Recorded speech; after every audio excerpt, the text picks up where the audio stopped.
Viewers, assalamu alaikum wa rahmatullahi wa barakatuh. Welcome back to another episode of Align with the Divine. Today we're going to go through Surah Yunus, inshallah, in the 12th juz. Allah Azza wa Jal says, بعد أعوذ بالله من الشيطان الرجيم ومنهم من يستمعون إليك أفأنت تسمع الصم ولو كانوا لا يعقلون. And from them, i.e. the Quraysh, will be those who listen to you attentively. أفأنت تسمع الصم ولو كانوا لا يعقلون. Will you then, O Muhammad, try to make the deaf person hear even though they do not understand or use their intellect? What's the points we can take from this? Firstly, dear viewers, the word for hearing in Arabic is sami'a, or sama', which means hearing.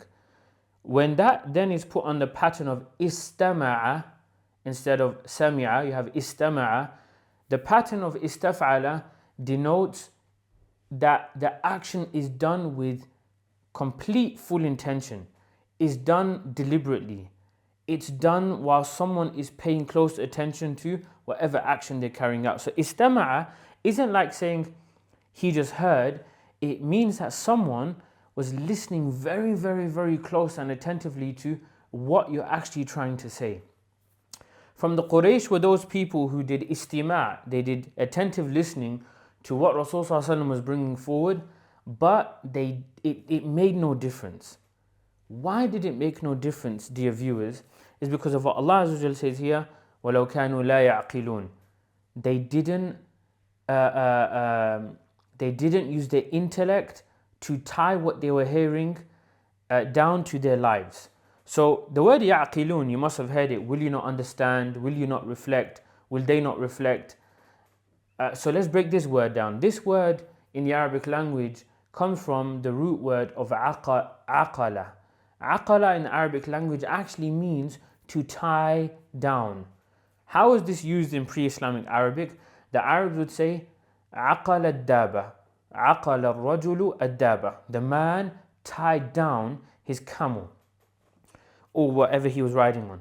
Now, why would this word, aqala, then after Islam came, be used to have a relationship with the mind, the aql here? That's what we say the aql is.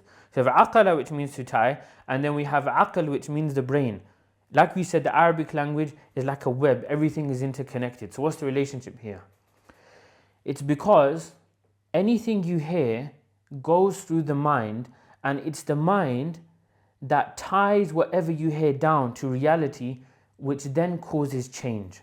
As an example, if I have heard attentively, like I'm listening to a sermon at someone's funeral and he's talking about the reality of death, that life is finite, everyone has a certain time period, and I'm just listening to that attentively, if I am not going to use my mind to tie that piece of information down to my life and reality, my life's not going to change. My life is not going to change. So what am I trying to say from this verse here? It wasn't, dear viewers, that the Quraysh didn't understand Islam. They weren't listening to what Prophet ﷺ was coming with. They heard it so clearly. They understood it. But they didn't tie it down. And that's the difference.